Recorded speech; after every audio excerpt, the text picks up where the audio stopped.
আজকে নীল ষষ্ঠী পুজো করে এসে এই যে ফলার খাচ্ছি। সাবু ভেজানো, সাবু, অনেক রকমের ফল, মিষ্টি, নারকোল সব কিছু দিয়ে এই মেখে খাচ্ছি। এটা হচ্ছে দুপুরের ফলার।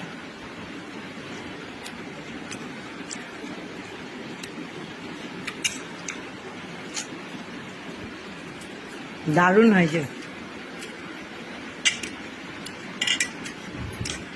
আমি খাই, তারপর দেখা হচ্ছে।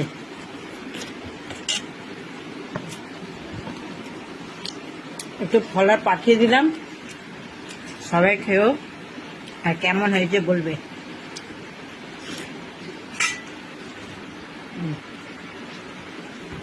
Bye bye.